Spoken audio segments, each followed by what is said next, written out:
미국과 이란 간의 휴전이 이제는 정말 얼마 남지 않았는데요. 2차 종전협상 교체는 여전히 불투명합니다. 트럼프 대통령은 협상이 현재 시간으로 21일 열릴 거라며 협상 이튿날 종료되는 휴전 기한이 연장될 가능성은 작다고 밝혔습니다. 워싱턴 연결합니다. 신유정 특파원, 미국과 이란 간 종전 협상이 언제 열릴지 세계 이목이 쏠려 있는데 미국 협상단은 출발했습니까? 네, 아직 출발 소식은 전해지지 않고 있습니다. 트럼프 미국 대통령은 제이디 벤스 부통령이 이끄는 협상단의 파키스탄 출발 여부에 대해 혼선을 주는 발언을 오늘 잇따라 내놨는데요.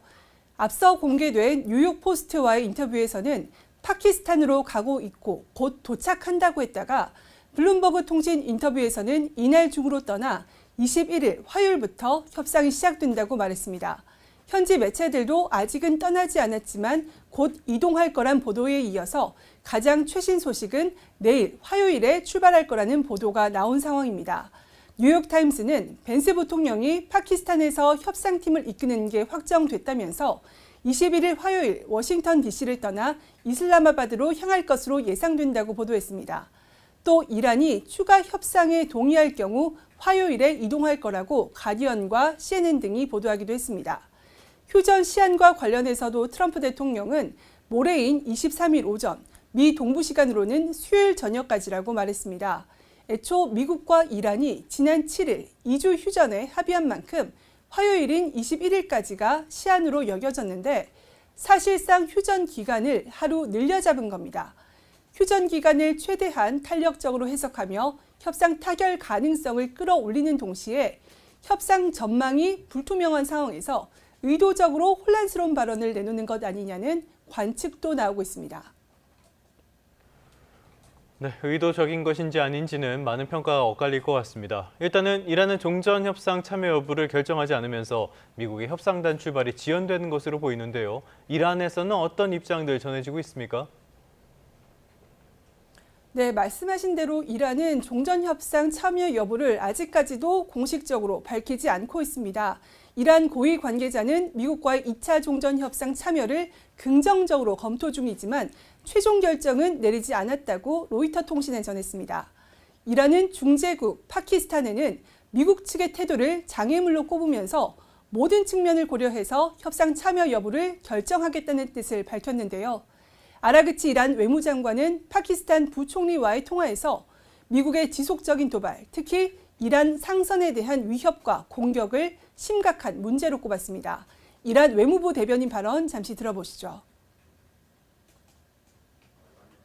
دیدیم که آمریکا بر بدعهدی و نقض آتشبس اصرار ورزید.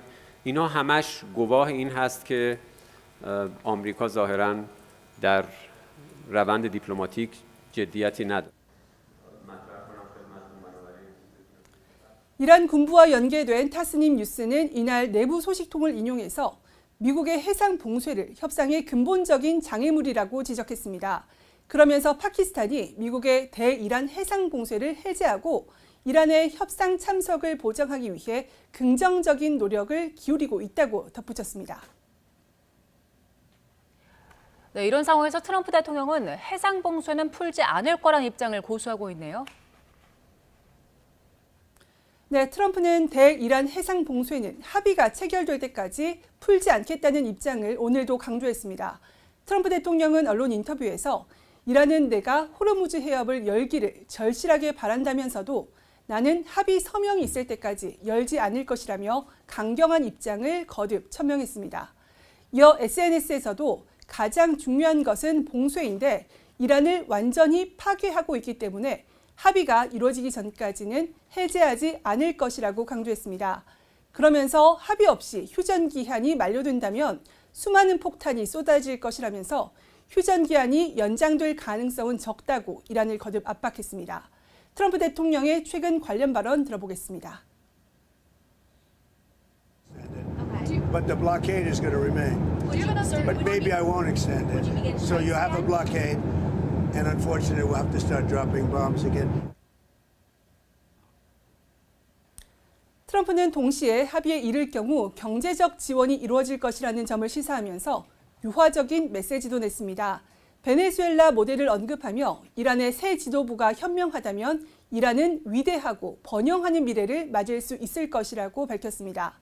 트럼프 대통령은 또 현재 미국이 추진 중인 이란과의 핵 합의가 2015년 오바마 행정부 때 체결했다가 자신이 파기한 핵 합의보다 훨씬 나을 것이라고 주장했습니다. 지금까지 워싱턴에서 YTN 신윤정입니다. 미군이 현지 시간 19일 호르무즈 해협 근처에서 납포한 이란 화물선 투스카호에서 컨테이너 5,000개를 수색하고 있다고 뉴욕타임스가 보도했습니다.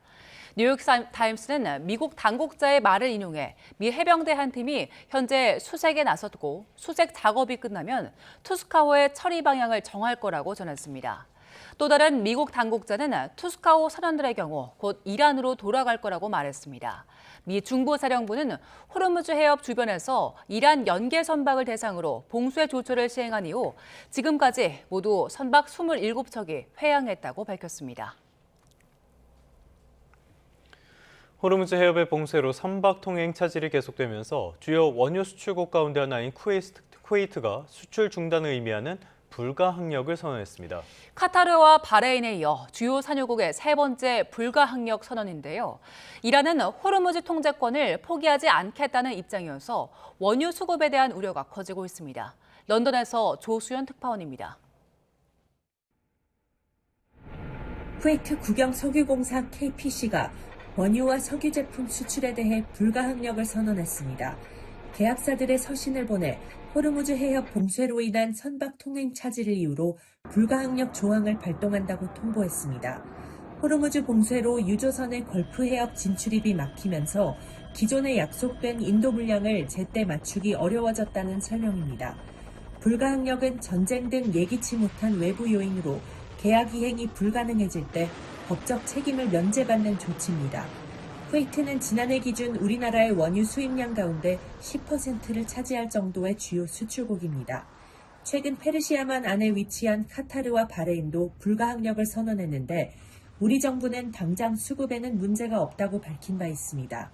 블룸버그 통신은 이번 조치가 쿠웨이트 원유 공급의 전면 중단으로 이어지진 않을 것으로 내다봤지만 사태가 더 길어질 경우 영향이 불가피해 보입니다. The challenge the market has is there is a lot of short-term effects, but I think this will drag on. 여기에 이란은 호르무즈 해협의 통제권을 양보하지 않겠다는 입장을 확고히 하겠다며 입법 조치에까지 나섰습니다. 선박의 해협 통과는 자신들이 결정한다며 이를 뒷받침하는 법을 시행할 방침이라고 예고했습니다. 호르무즈 해협을 둘러싸고 미국과 이란의 긴장이 고조될 때마다 국제 유가는 급등세를 보이고 있습니다. 이번 전쟁의 여파로 주요 에너지 수출국들의 불가항력 선언이 잇따르면서 에너지 공급 불확실성이 더 커질 전망입니다. 런던에서 YTN 조수연입니다.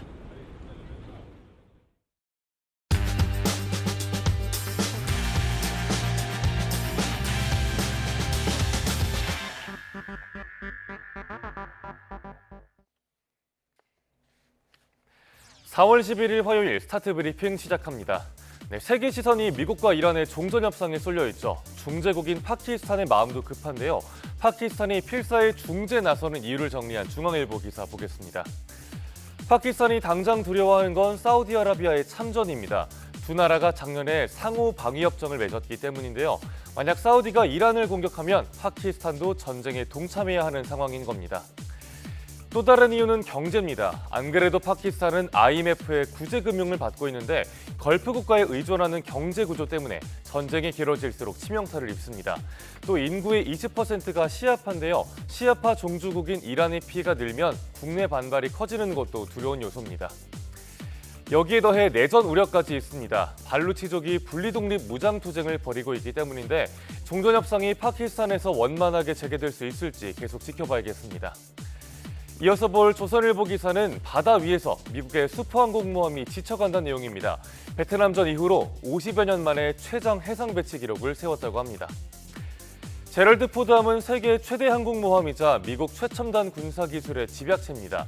4,500여 명이 타고 있는 바다 위의 도시라고도 불리는데요. 유럽과 카리브해 작전에 투입됐다가 중동 전쟁이 터지면서 출항 300일을 넘겼습니다. 그런데 승조원들의 생활 환경은 열악합니다.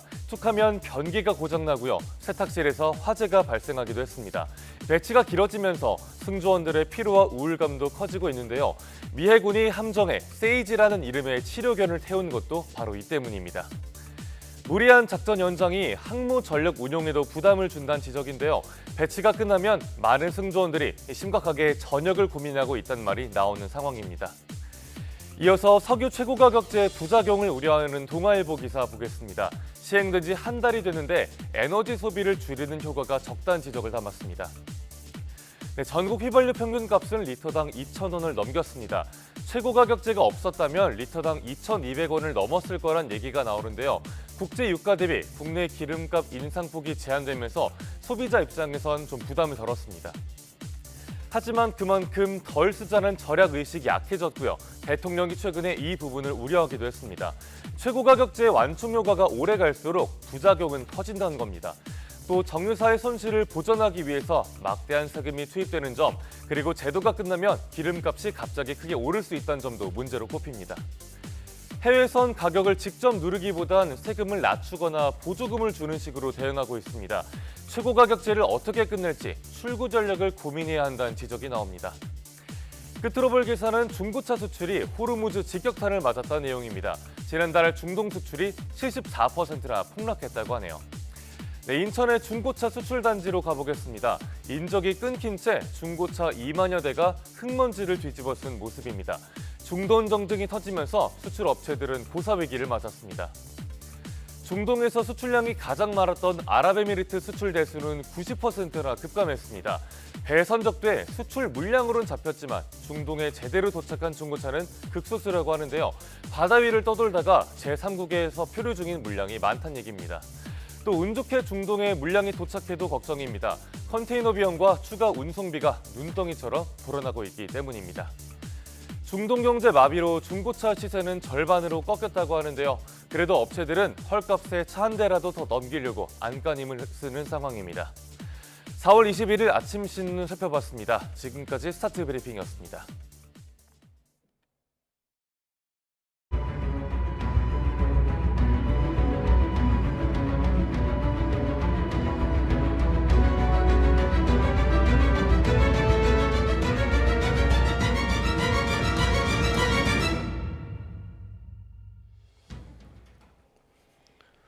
네, 미국과 이란의 2차 종전 협상 아직도 불확실성이 이어지는 중입니다. 백승훈 한국외대 중동연구소 전임연구원, 김태봉 아주대학교 경제학과 교수와 중동 상황부터 경제적인 여파까지 알아보겠습니다. 두 분 어서 오십시오. 네, 안녕하십니까. 자, 어떻게 될지 모르겠어요. 일단 원래 일정대로라면은 지금쯤이면은 뭔가 결과를 우리가 받아들였을 줄 알았는데 지금은 열릴지 안 열릴지조차도 모르는 상황이거든요. 일단 지금 상황부터 한번 짚어보죠. 트럼프 대통령이 휴전은 22일 저녁에 만료될 것이다. 연장 가능성은 없다. 이렇게 이야기하면서 21일 협상을 언급을 했습니다. 실제로 지금 상황이 어떻다고 보십니까? 지금 22일째 된 것도 하루가 좀 연장이 된 그렇죠, 느낌이죠. 예. 왜냐하면 우리가 화요일 날 돼서 다 19일 아니면 20일 날 만나야 된다라고 했는데 하루가 더 늘어났고 네. 지금 21일 날 지금 벤스 부통령이 떠난다고 한다. 지금 미국에서 떠난다고 하지 않습니까? 예. 그러면 아마 21일 날에는 저 회담이 불가능할 것 같고 아마 22일 예. 그 회담이 열려야 될 것 같은데 지금 뭐 트럼프 대통령의 그 계획대로 안 되고 있다라는 것을 여실히 보여주는 반증하는 것 아닌가 싶습니다. 왜냐하면 예. 지금 이란 측 저는 일단은 킥오프는 해야 된다고 생각합니다. 이제 아마 양측도 만나서 된다. 이렇게 예. 어떤 협상의 문을 열어 제끼긴 할 것 같은데 이게 지금 아직까지 이란 입장에서는 공식적인 날짜는 우리가 없다. 우린 지금 안 할 거다라고 얘기는 하고 있는 상태라서 예. 지금 뭐 트럼프 대통령이 말한 뭐 그랜드 바게닝, 포괄적 협상이나 이런 것들은 이미 물 건너간 거 아닌가 저는 그렇게 보고 있습니다. CNN 같은 곳에서는 말씀하신 것처럼 22일에 양측이 만나게 될 것이다. 이런 식으로 이야기를 하고 있는데요. 일단 상황을 조금 더 봐야 될 것 같습니다. 이란 쪽에서 나온 반응들도 보면요. 페제시키안 대통령이나 외무장관이나 비슷한 이야기를 하는 게 미국 못 믿겠다. 이런 이야기들을 하고 있거든요. 그래서 미국이 태도를 바꿔야 된다라고 하고 있는데 이거는 오히려 이란이 좀 배짱을 부리고 있다. 이렇게 봐야 되는 겁니까? 아니 저는 그렇기보다는 예. 트럼프 대통령의 그 지금 정책에 있어서 조금 모순되는 게 너무 많이 나오긴 하고 있지만 예. 가장 핵심적인 거는 이거라고 봅니다. 저희가 4월 17일 날 뭐 역사적인 뭐 30년 만에 그 레바논에서 죄송합니다. 이스라엘과 레바논의 휴전 네. 협상이 있지 않았습니까? 그래서 그거를 어떻게 보면 그 지금 우리 이 불안정한 휴전안이 그 이어질 수가 있을까 없을까 고민했는데 하나의 그 전제 조건이었던 그 전역에서의 그 전장 전역에서의 휴전이 만들어진 겁니다. 예. 그 휴전 기간 동안 내내 불안정하다가 막판에 이제 이 레바논 전선에서 휴전이 만들어져서 멈췄죠. 그래서 예. 이란 입장에서 그걸 화답하듯이 그러면 또 다른 전제 조건이었던 휴전의 전제 조건이었던 호르무즈 항행을 열겠다. 그래서 상선을 다 자유항행을 하겠다. 물론 조건은 걸었죠. 우리가 허락하는 그 항로에서 항만청과 이란 혁명 수비대가 관리 감독하는 그런 자유항행, 그러니까 안전을 위해서 감독하는 자유항행을 하겠다라고 해서 저는 좋은 사인이다. 지금 그 휴전 자체도 불안정하게 언제 공격이 서로 깨질지 모르는 상황에서 신뢰를 좀 만들 수 있는 네. 양측의 전제 조건이 만들어졌으니 이제 협상장으로 들어가면 되겠구나 했는데 갑자기 트럼프 대통령이 고맙다라고 얘기는 했지만 우리가 봉쇄한 건 절대 풀지 않겠다고 하면서 갑자기 상황이 급변하기 시작했거든요. 그러면서 이란도 다시 봉쇄하고요. 봉쇄하면서 그러면 이겁니다. 예. 원래 우리가 협상의 전략 이렇게 해서 뭐 하면 당연히 그 협상 외부에서는 지렛대를 올리기 위해서 압박도 하고 뭐 여러 가지 군사 뭐라 그럴까요? 군대를 배치함으로써 우리가 협상 끝나게 잘 제대로 안 되면 공격할 거야. 그런 것들은 협상에서도 늘 있는 그 레버러지 지렛대 그렇죠. 올리기입니다. 예. 그런데 제가 좀 놀랐던 거는 전제 조건을 건드리는 협상은 없거든요. 그러니까 우리가 휴전하고 협상. 왜냐하면 양측이 첨예하게 대립하는 두 세력에서 어떤 협상을 이뤄내기 위해서 장치로서 그런 것들을 만들어내는 거거든요. 난 널 못 믿겠는데 어떻게 하지? 야, 그러면 이렇게 하자. 우리 휴전을 하는데 나는 너를 절대 공격하지 않을게. 그 기간. 그럼 너는 뭘 할게? 그럼 나로 호르무즈 항행을 그 휴전 기간에는 열어서 내가 계속 그걸 지킬 수 있다라는 신뢰적인 파트너라는 걸 보여줄게 해서 딱 돼야 되는데 그것들이 안 이루어지고 있다가 17일쯤에 다 된 거거든요. 그래서 이거 괜찮다. 예. 그러면 17일부터 21일까지는 4일의 시간이 있으니 이때 이렇게 얘기를 하고 되겠다 했는데 트럼프 대통령이 갑자기 자기가 얘기했던 그 휴전의 선결 조건을 흔들기 시작한 겁니다. 아니 나는 네가 풀어도 내가 맞겠는데. 그러니까 저희가 궁금한 건 아니 왜 갑자기 왔지? 물론 트럼프 대통령은 이 생각은 했을 겁니다. 지금 어차피 이란이 협상장에 들어왔을 때 자기네들이 가질 수 있는 협상력은 호르무즈 항행권이니까 예. 내가 이것을 너네들은 호르무즈 통행제권이 없어. 내가 갖고 있어라는 걸 확정하고 들어가면 협상력이 높아지겠다라고 하는 단순 계산을 했을 텐데 이게 협상의 그 틀에서는 전혀 다른 거고 그렇게 작동하는 것이 아니거든요. 예. 그래서 트럼프 대통령이 과연 이게 지금 정말 어떤 목적에 있게 맞게 이런 거시 플랜을 갖고 가는지 안 가는지가 조금 의심이 되는. 그래서 이란 입장에서는 나는 못 믿겠다. 협상의 전제 조건도 막 이렇게 우리가 한다 그랬는데 흔드는데 본협상 가서 하는 거는 지킬 수 있겠느냐라고 하는 그런 얘기가 나오는 거는 다분히 합리적인 비판일 수밖에 없죠.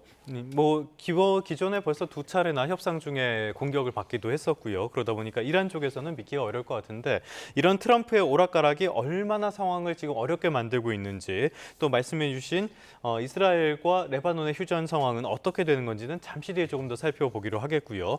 자, 이렇게 협상 상황이 좀 불확실한 점들이 계속 이어지면서요. 뉴욕 증시라든지 유가도 영향을 받은 것 같아요. 네, 그렇습니다. 지난주만 해도 말씀하신 것처럼 이제 협상이 어떻게 진척이 되려나 하는 어떤 호재 때문에 예.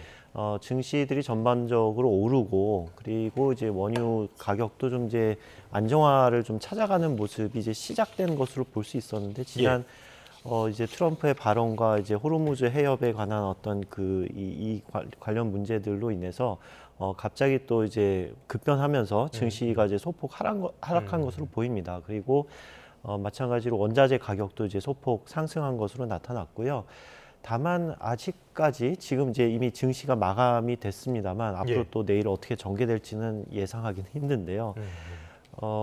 이렇게 설마 하는 것 같습니다. 시장의 분위기는 이제 트럼프의 이런 불확실한 이런 뭐 협상 전략도 이미 지난 몇 년간 봤던 경험이 있다 보니까 이제 외부 여건상 미국은 어찌 됐든 이걸 봉합하고 협상할 수밖에 있지 않을까라는 이런 기대감 때문에 결국엔 물러설 것이다. 예. 근데 만약에 진짜 이제 전쟁에 대한 위기가 있어서 계속 지속이 되고 지상군이 투입되고 한다는 예상이 들면은 아마도 증시가 훨씬 더 예민하게 반응을 할 겁니다. 그래서 훨씬 더 폭락을 해야 되는 게 맞고 원유 가격, 원자재 가격은 이제 급등을 해서 뭐 110달러, 150달러까지 이제 보이는 모습을 보인다면 그때는 이제 진짜 전쟁이 계속 장기화될 수 있다라는 그런 게 반영이 될 텐데 아직까지 지금 시장 가격 또 원자재 가격 이런 것들을 살펴보면 설마 하고 있는 지금 반응인 것 같습니다. 알겠습니다. 그러다 보니까 지금 WTI가 87불, 브렌트유가 84불까지 올라서 높긴 하지만 그렇다고 해서 위험한 수준까지 올라간 건 아니란 말이에요. 그런데 여기에 또 다른 뉴스가 하나 생겼습니다. 지금 쿠웨이트까지 불가항력을 선언했다는 소식이 전해지고 있거든요. 그럼 이건 또 유가의 상승 압박 요인이 되겠어요? 네, 그렇습니다. 이 불가항력 선언이라는 것도 이제 금융 시장에서 이제 모라토리움이나 이런 걸 이제 알고 있었는데 예. 이 원유 시장에서 불가항력이라는 건 저도 처음 들어봤습니다. 그래서 좀 찾아보고 공부를 해보니까 이제 계약 이행을 못 하겠다라는 겁니다. 네네. 계약이라고 하면 이제 원유에 대한 어떤 계약, 이제 중동에서 출발해서 이제 한국 항만까지 가는 어느 날 정확히 도착할 거다 하는 이제 납기일이 있는데. 그거를 이제 보장 못하겠다라고 선언하는 것이 이제 이 불가항력 선언이라고 합니다. 그러니까 주고는 싶은데 네. 상황상 줄 수가 없는 상황이다. 네, 그렇습니다. 예. 이게 뭐 자연재해라든지 전쟁 그런 이제 계약자 입장에서 이행할 수 없는 어떤 외부적인 요인 때문에 지킬 수 없을 때 이런 선언을 한다고 합니다. 그래서 이런 모든 것이 이제 원유 공급에 있어서 이제 불확실성을 증대시키고 있는 그런 이제 하나의 사건이라고 보시면 되겠습니다. 알겠습니다. 그러다 보니까 우리가 쓰는 지금 휘발유 값이나 미국의 휘발유 값이나 많이 오르고 있고요. 실제로 현물 가격은 더 비싸다고 하죠. 전쟁이 빨리 끝나주는 수밖에 없을 것 같은데 여기에 큰 걸림돌이 되는 게 역시 트럼프의 오락가락하는 그런 모습들이에요. 조금 전에 박사님도 설명을 해주셨습니다만 원래 우리가 생각했을 때 휴전의 시한, 이거는 우리 시간으로 내일 오전이 될 것이다 이렇게 보고 있었잖아요. 은근슬쩍 하루를 늦춰서 저는 달력을 볼 줄 모르나 이런 생각도 살짝 했었거든요. 이것뿐만이 아니라 벤스 부통령의 동선에 대해서도 이거는 뭐 하루 단위도 아니고 시간 단위로 말이 바뀌더라고요. 이게 이런 협상 과정에 도움이 되는 겁니까? 아니면 협상을 더 어렵게 만들고 있는 겁니까? 협상에 도움이 되지도 않을 뿐더러 근데 이거는 그렇게 큰 변수는 아닐 것 같습니다. 이란 입장에서는 이거를 좀 보면서 자기네들 오히려 지금 이란 입장에서는 더 중요한 건 그 어떤 의제로 얘기하는 거가 더 중요하지 지금 뭐 기일이 늘어났다 이런 것들은 그렇게 큰 변수로 되는 것 같지는 않은데 우리가 트럼프 대통령이 과연 정말 그 큰 청사진이 있으면서 가는 건가 아닌 건가라고 하는 걸 분석할 때는 하나의 과연 이게 제대로 되는 건가 하고 우리가 의심해서 볼 수 있는 포인트는 되겠죠. 근데 저는 이렇게 생각합니다. 이게 지금 양측이 다 있다라고 보는데 어떻게 보면 트럼프 대통령 특유의 협상 전략이 좀 묻어나 있는 건 사실인 것 같습니다. 그러니까 좀 어떻게 보면 그 일부러 상반된 신호, 우리가 볼 때는 이거 너무 상충되는데라고 하는 상반되는 신호를 막 던짐으로써 오히려 그림을 흐트러지고 그래서 상대방이 되게 당황하게 만들고 뭘 어떻게 가야 될지 모르는 상태에서 미국이 가장 원하는 안을 먼저 던져서 받아내는 그런 협상 전략도 일부는 분명히 있다고 보는데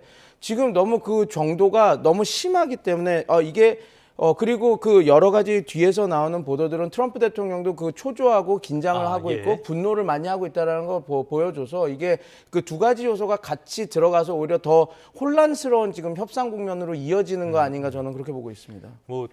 자신의 SNS에다가 F로 시작하는 욕설까지 올릴 정도니까요. 그러다 보니까 외신들은 이게 협상 전략을 넘어서 정신 상태의 이상이 아닌가라는 굉장히 강한 의심까지 하고 있는데 이 부분에서 트럼프 얘기 하나 더 짚어보도록 할게요. 지금 에너지 장관은 아니라고 하는데 트럼프가 이런 얘기를 했어요. 종전이 되면은 즉시 휘발유 값이 정상화될 것이다라고 얘기를 했는데 팩트 체크 한번 해볼까요? 그 정상화 수준이라는 게 트럼프 대통령 입장에서 어떤 것인지는 잘 모르겠습니다. 비싸게 미국이 석유를 팔 수 있어서 정상화일 수도 있을 것 같고요. 근데 이제 중동에서의 원유 공급 차질로 인해서 당연히 비용 상승이 있고 지금 단순히 이게 다시 생산을 바로 재개가 되는 건 아니지 않습니까? 전쟁으로 인해서 그 원유를 생산하고 있던 생산 시설들이 지금 파괴가 됐거든요. 수돗물도 이렇게 한꺼번에 다시 하는 게 불가능한데 원유가 오죽하겠습니까? 그렇습니다. 그래서 그거를 다시 그만큼의 양을 생산한다는 거, 기존에 하루에 생산했던 양만큼 다시 복원한다는 것은 수개월 또는 수년 이상 걸릴 수 있는 문제라는 점이 하나 있고요. 두 번째로는 이제 더 이상 그 호르무즈 해협을 통과하는 게 이제 공짜는 아니라는 게 이제 밝혀진 겁니다. 사실 물론 뭐 자유항해 뭐 이런 것들은 뭐 전 세계적인 어떤 합의 때문에 유지는 되겠지만 어떤 형태로든요. 하지만 이제 이제 금융 측면에서 보면은 보험료가 올라갈 거란 말이죠. 예, 많이 올랐다 그러더라고요. 그러면은 이제 예. 이거를 이제 이동해 오는 그런 운송비 자체가 올라갈 겁니다. 예. 그러면 이거는 이제 구조적으로 한번 점프를 한 거기 때문에 그 원유 가격이 예전처럼 돌아가기는 굉장히 어려운 구조가 될 것이거든요. 따라서 우리가 예상하는 그런 원유 가격의 이 원상복귀는 좀 어려울 것으로 판단이 됩니다. 알겠습니다. 단기간에 될 부분은 아닌 것 같아요. 일단 말씀하신 것처럼 해상 보험료가 벌써 전쟁 전에 10배가 넘었다고 하니까요. 어려운 상황은 이어지고 있는데 지금 트럼프의 오락가락에 대해서 말씀을 드렸는데 이란 상황도 그렇게 정상적인 것 같지는 않아요. 페제시키안 대통령이라든지 외무장관이 하는 얘기랑 또 강경파, 모스타바 최고 지도자 하는 얘기 좀 결이 많이 달라 보이거든요. 왜 이러는 겁니까? 지금 최근에 가장 그게 불거졌던 게 요번 그 봉쇄 조치, 봉쇄 해제, 재봉쇄 조치였죠. 근데 당연히 이거는 확실한 건 있습니다. 지금 모스타바의 과도 정부기 때문에 그리고 급작스러운 리더십 교체가 일어났기 때문에 그 구심점이 약해진 거는 사실입니다. 그러니까 하메네이라고 하는 그 아버지죠. 모스타바의 아버지가 최고 지도자였을 때는 자기가 대통령으로서 10년, 그다음에 그 최고 지도자로서 30년 넘게 이렇게 있으면서 어떻게 보면 완벽한 그러니까 군부와 성직자와 고위 관료에 대해서 그 통제력이 그 강력하게 작동을 했었거든요. 체제를 만들어가고 체제와 같이 성장한 사람이기 때문에 그렇습니다. 근데 갑자기 교체가 됐고 모스타바가 됐고 그리고 심지어 그 최고 수뇌부들은 거의 100명 넘게 교체가 됐습니다. 그러니까 물리적으로요. 그러니까 사살 작전으로 이렇게 해서 그래서 당연히 지금 여러 가지 외신에서도 나오고 있지만 이게 좋을지 나쁠지는 모르겠지만 이게 지금 이 체제에 충성적이었던 사람들이 천천히 성장해서 올라온 것이 아니라 급작스럽게 세 번째 단계에 있었던 그 지도자층이 다시 올라왔기 때문에 이거는 오히려 이건 군사국가화가 될 수도 있다. 그러니까 이게 나쁘지는 않을 수도 있다. 왜냐하면 그 세속주의 정권으로 갈 수 있는 하나의 단초가 될 수 있는 상황이기 때문에 그렇다. 그리고 이란 국민들도 오히려 이념형 지도부보다는 이런 조금 실리를 좀 따질 수 있는 지도부가 있으면 좋겠다라고 해서 지금 말씀하신 대로 모스타바 신정 지금 모스타바 최고 지도자도 또 지금 부재 상태라서 지금 제대로 활동을 하고 있는가라고 하는 것도 의문점이 많이 나오는 거니까요. 그래서 그 구조적으로도 약해진 점, 그다음에 체제적으로도 구심력이 좀 약한 지도자가 들어온 점 그런 것들 때문에 당연히 좀 그런 이게 제대로 그립감을 갖고 한 목소리를 내고 있는 건가, 통제력이 작동하고 있는 건가 하고 우리가 의심해 볼 수는 분명히 있지만 지금 최근에 벌어지는 일은 협상파, 그러니까 외교 라인과 안보 라인이 서로 충돌하는 거 아닌가 이런 거는 조금 저희가 좀 지향해서 좀 지켜봐야 될 부분이 있습니다.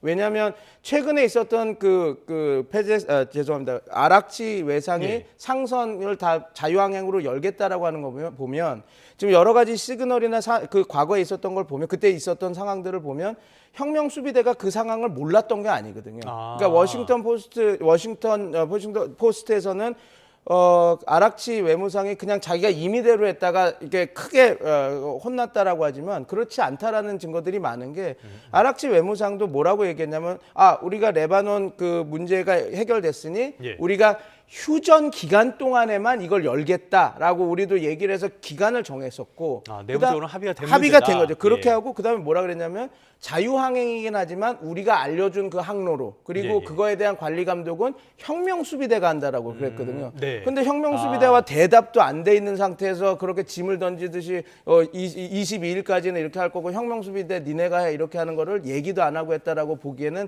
그 가능성이 낮습니다. 근데 그렇게 던졌다가 트럼프 대통령이 갑자기 우리는 안 해라고 얘기를 하고 거기서 트럼프 대통령이 계속 자기가 이거 봐라 이란을 할 수 있는 거가 아무것도 없다. 그 해군력도 다 없어져서 자유항행이라고 하지만 원래 자유항행이 되는 거였다. 이런 식으로 얘기를 하니 이란 혁명수비대에서는 그 외교 안보 라인을 크게 질책을 하면서 이거 봐라 너 잘못한 거 아니냐면서 이렇게 나가야 되는 국가 배드캅을 할 수밖에 없는 상황이 벌어진 거가 분명히 있었기 때문에 그래서 그 사건에서 우리가 바라봐야 될 것은 이란 내부에서 분열보다는 이제 협상 국면에서 강경파의 목소리가 커질 수밖에 없는 국면을 트럼프 대통령이 만들고 들어가는구나. 그런 것들을 오히려 더 분석을 해야지 이 양측이 싸워가지고 이게 분열하는 거 아닌가라고 하는 것은 이 전시 상황에서는 지금 외교 라인과 안보 라인이 나름 이 이란 국가 생존을 위해서 이 체제 생존을 위해서 같이 가고 있어서 너무 이게 분열해서 흔들리는 거 아니야라고 그렇게까지 가는 것은 저희가 이제 좀 지향하면서 분석해야 되는 부분이다. 근데 모즈타바의 그 구심력은 확실히 지금 모즈타바가 지금 부재다 아니다 얘기도 있고 그 카메네이라고 하는 엄청난 그런 구심력을 가지고 있었던 지도자가 없어졌으니 좀 그런 부분이 약화된 것은 사실이다. 그 정도까지 보는 게 적확한 분석일 것 같습니다. 네네. 돌고 돌아서 결국에는 트럼프의 오락가락으로 다시 결론이 나는 것 같은데요. 자, 이런 상황 속에서 지금 전쟁 50일 만에 석유 5억 배럴 이상이 증발했다라는 분석이 나왔어요. 이게 75조 원어치라고 하는데 왜 증발을 했다는 겁니까? 그동안 이제 생산을 못하고 그다음에 이제 운송을 못하고 이런 걸 이제 다 합친 정도의 규모인 것 같은데요. 이게 유럽 내 한 달치 정도의 수요량이라고 합니다. 어마어마하네요. 예, 이게 어마어마한 규모고 이제 문제는 이게 그냥 이번에 이렇게 끝나고 전쟁 협상이 돼서 다시 원상 복귀되는 게 아니라 앞으로 이런 이제 공급 차질이 수개월 또는 길게는 한 2년 정도 갈 수 있다라는 게 이제 좀 우려가 되는 상황이라고 볼 수 있겠습니다. 알겠습니다. 이런 우려가 큰 상황인데 하나만 더 살펴볼까요? 환율 문제 다시 좀 거론되고 있습니다. 이게 왜 거론이 되냐면은 일본 엔화 값이 다시 추락하고 있기 때문인데요. 달러당 160엔을 다시 위협하고 있다고 해요. 최근에 우리 환율은 1,470원대, 여전히 높긴 하지만 그래도 조금 내려왔는데 이게 또 자극하는 어떤 신호가 되지 않을까요? 예, 이게 그 엔화는 조금 이제 그 복잡한 면이 있습니다. 왜냐하면 이제 엔화가 일본이 굉장히 장기간 동안 저금리 국가였고요.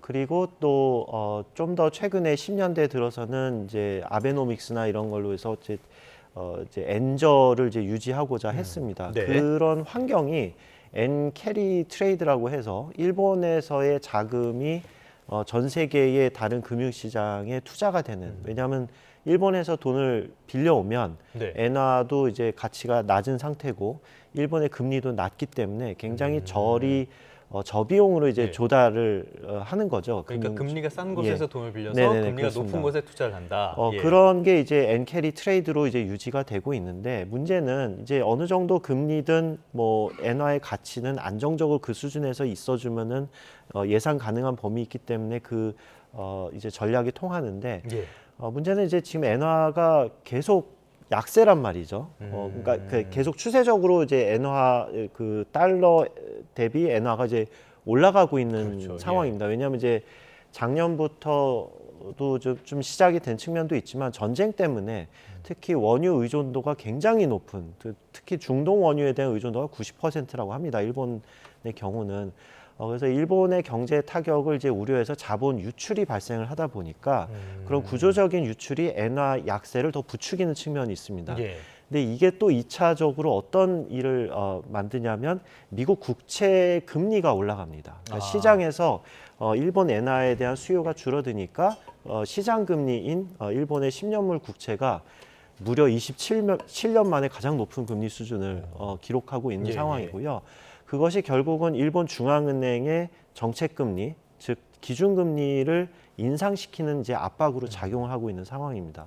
그렇다고 하면 이제 금리 인상이 되면 문제는 뭐냐면 밖으로 나갔던 이제 일본의 자본이 다시 이제 회수되는 엔캐리 트레이드의 이제 반대 방향이 청산이 되는 거네요. 그렇습니다. 청산이 되면서 전 세계 금융시장에 이제 불안정을 가져올 수 있고 이게 바로 우리 이웃 국가인 한국에도 영향을 크게 주기 때문에 우리나라에서의 자본 유출이 또 급격하게 발생할 수 있는 가능성이 지금 점증되고 있고. 따라서 이번 달 말에 있는 이제 일본 중앙은행의 정책 그 결정에 대해서 좀 예의주시해야 되고 아직까지는 이제 금리 인상에 대한 가능성은 그렇게 높게 보지는 않습니다만 혹시나 이제 엔화 가치가 급격하게 떨어지는 거에 대한 우려, 그 다음에 이제 국채 금리가 상승하고 있다라는 것은 금리 인상 요인은 되거든요. 그래서 한번 지켜봐야 될 상황입니다. 알겠습니다. 요즘 엔화와 원화가 워낙 같이 움직이는 경향이 강해져서 한번 여쭤본 내용이고요. 자, 이란 전쟁 상황으로 다시 돌아와 보자면요. 지금 트럼프 대통령은 이란 쪽에서 농축 우라늄 반출에 합의했다라고 주장을 했는데 아닌 것 같고요. 일단은 트럼프는 20년 이상을 얘기를 하고 있고 아예 하지 말아라라는 이야기도 하고 있습니다. 아마 이거는 오바마의 15년을 많이 염두에 두고 있는 것 같은데 이란은 5년만 얘기하고 있단 말이죠. 호르무즈는 그렇다 쳐도 이 부분에서 합의가 될 것인가 여기에 대해서는 부정적인 입장들이 많은 것 같아요. 박사님은 어떻게 전망하십니까? 근데 아주 기술적으로 타협을 못하는 것은 아닙니다. 그러니까 예. 동결이라고 해서 그 이란 측 입장에서도 우리도 우리의 핵 주권을 지켰다라고 하는 그 카드를 만들어 놓고, 그러니까 핵 동결은 핵 폐기는 아니거든요. 예. 그래서 그래서 그렇게 만들어 놓고 얼마나 좋은 경제적인 유인 패키지를 이란한테 제공하느냐에 따라서 충분히 이란이 받아들일 수 있는 것들이 상당히 있다고 봤습니다. 왜냐하면 지금 이란 입장에서는 핵을 지키는 것도 중요하지만 상징적인 수준으로만 지킬 수 있다면 그게 되게 미미한 수준이지만 네. 지금 가장 단기 중기적으로 가장 큰 위협은 지금 경제 위기거든요. 지금 어마어마하잖아요. 지금 엄청납니다. 왜냐하면 4월에 지금 IMF에서도 나온 걸 보면 68% 물가가 올랐다고 그러고 경제 성장률은 마이너스 6.1%라고 나와서 지금 전형적인 예. 스태그플레이션인데다가 우리가 다 아는 것처럼 여러 가지 생산 전력 시설들 공격을 받아서 이게 과연 국가 재건이 가능할 수 있는 상황인가 지금 여러 가지 의문점이 붙고 예. 있거든요. 우리가 잘 아시는 것처럼 12월 1월 달에는 이미 이런 경제 위기 때문에 국가가 전복될 뻔한 사건이 있었는데 지금 이번에 경제적 유인을 최대한 보상을 받지 못한다면 국가 생존 자체가 지금 의문이 되는 상황이기 때문에 지금 핵보다 상징적인 핵만 지킨다면 경제적 유인이 어떻게 붙는가에 따라서 충분히 협상은 이루어질 수 있다라고 봤습니다. 그런데 지금 나오는 얘기들은 너무 그 협상과는 괴리가 너무 커 보이죠. 왜냐하면 이 협상이 이루어지려면 그냥 말씀하시는 핵만 하더라도 어떤 농도, 어떤 형태, 어떤 장소에서 그러면 어떤 방식으로 그 반출이 될 거고 어떻게 동결이 유지될 거며 그건 누가 관리 감독을 할 거며 관리 감독하는 수준은 그러면 그 어떤 수준을 할지 기존의 IAEA에서 이란이 사인했던 67 체제 안에서 할 건지 아니면 좀 더 강력한 제재인 93 추가 이정 플러스 2 추가 의정서 수준으로 할 건지 지금 해야 되는 얘기가 너무나 많습니다. 그래서 이란이 지금 얘기된 거 없다라고 하는 것이 그냥 단순히 협상 전략으로 내가 그 레버러지를 보여주려고 지렛대를 보여주려고 이렇게 하는 것이 아니라 이 문제의 난이도가 그렇게 쉬운 것이 아닙니다. 그래서 우리가 복기해 보면 오바마 행정부 때도 2015년에 JCPOA가 그 포괄적 핵 합의가 타결됐지만 2003년부터 2년 동안 협상을 했고 그때 당시 그 한번 기사들을 찾아보시면 그게 있을 겁니다. 어떻게 됐냐면 협상 과정에서 가장 대두되게 뛰어올랐던 사람들이 이란 그 대표단에서 누가 하고 미국 대표단에서 핵과학자들이 왔었고 그 핵과학자가 MIT 그 핵 동기에서 와 이제 이 동기들이 만나서 이렇게 했다. 역시 MIT는 다르구나라고 하는 그 얘기가 계속 부수적으로 생산됐던 걸 보면 얼마나 이게 기술 협상이 상당히 중요한 부분인데 지금 기술 협상을 언제 했습니까? 한 적도 없습니다. 그러니까 지금 이게 뭐 그랜드 바게닝이라고 얘기를 했지만 저는 저렇게 그랜드 바게닝이 절대 될 수 없다라고 제가 생각했던 것은 물론 이제 정치적으로 이런 걸 다 타결했다라고 하고 아마 협상은 조금 뒤로 이렇게 가면서 계속 이렇게 해야 될 거다. 그러니까 종전 선언은 우리가 이런 것들을 하기로 했다라고 던져버리고 트럼프 대통령은 나가고 그다음에 핵 협상 시작된다. 종전은 된 거다. 그런 식으로 해결하지 않으면 이거는 지금 말씀드린 여러 가지 변수와 다뤄야 될 문제가 너무 복잡하고 그 문구들을 다 봐야 되기 때문에 이렇게 쉽게 될 수 있는 문제가 아닙니다. 그러니까 트럼프 대통령은 뭐 다 될 거다라고 얘기하지만 이란 측에서는 아니 얘기가 된 거 없다라고 하는 게 당연한 얘기입니다. 근데 이란 측에서 괜히 목리를 부르기 위해서 된 게 없는데 이렇게 얘기하는 것이 아니라 지금 이런 것들에 대해서 지금 하나도 얘기가 돼 있지 않습니까? 어느 나라로 반출할 거면 그런 것들 지금 정해져 있는 것이 아닌데요. 너무 쉽게 상황을 생각한 게 아닌가 싶은데요. 조금 전에 이란 전역이 초토화가 됐다라는 말씀을 해주셔서 국가 재건을 했으니까요. 이거 하나만 좀 여쭤보도록 할게요. 이 국가 재건에 대한 기대감이 커지면서 우리나라 건설주들의 주가가 최근에 많이 올랐어요. 그런데 이거랑은 별개로 지금 중동 전쟁이 끝나더라도 이 건설업종에 대해서 어떤 후행적인 고유가의 여파 이런 것들은 굉장히 길어질 수 있다. 이런 평가도 나와요. 왜 그런 겁니까? 네, 그렇습니다. 일단 그 국내 건설 경기로만 보면은 굉장한 이제 장애가 될 겁니다. 왜냐하면 이제 건축을 하고 뭐 하는 데 있어서 원자재, 기본적으로 원자재라는 것들이 많이 들어가는데 그런 거에 대한 이제 비용 상승으로 인해서 건설하기가 이제 힘들어진다. 그러니까 뭐 이제 주택 건설을 생각하면 좀 쉽겠죠. 뭐 이제 뭐 부동산에서도 재건축이라든지 뭐 재개발이라든지 새로운 신축 아파트를 지어야 되는데 그게 이제 뭐 가구당 이게 얼마의 이제 분양가가 나오느냐가 문제지 않습니까? 이게 뭐 지나치게 비싸고 건설 비용이 올라가면 사실 이제 남는 게 없기 때문에 건설사가 이제 그런 이제 분양을 하기가 이제 건설을 하기 어려워지는 측면이 있죠. 그렇게 되면은 이제 공급이 차질을 빚고 결국 국내 건설 경기는 이제 침체로 갈 가능성이 굉장히 높다라는 게 이제 한 측면이 있고요. 다른 측면 이제 건설사들이 국내의 어떤 주택 건설이나 뭐 이런 것만 하는 것이 아니라 해외의 플랜트 건설 또는 뭐 여러 가지 이제 기타 그 사회 기반 시설들을 이제 건설하는데 중동의 그런 파괴된 여러 이제 대한 이제 건설 재건의 그 수요들이 있을 텐데 우리나라 건설사들이 그 중동 경험도 많고 또 뭐 UAE와도 굉장히 전략적 협력자의 동반자의 그런 것도 있고 하기 때문에 이런 엄청난 수요의 기대감으로 지금 주식 시장에서도 건설 ETF가 이제 올해 들어서 가장 높게 상승한 그런 것으로 이제 나타나고 있다고 볼 수 있겠습니다. 알겠습니다. 여전히 불확실한 점들이 많고요. 조금 전에 저희가 살펴본 것처럼 이스라엘군이 레바논 남부를 공습을 해서 또 이쪽의 휴전도 불안해지는 그런 상황들 여러 가지가 겹치고 있는데요. 계속 상황을 보면서 저희도 전해드리도록 하겠습니다. 지금까지 백승훈 한국외대 중동연구소 전임연구원, 김태봉 아주대학교 경제학과 교수 두 분과 함께했습니다. 오늘 말씀 고맙습니다. 감사합니다.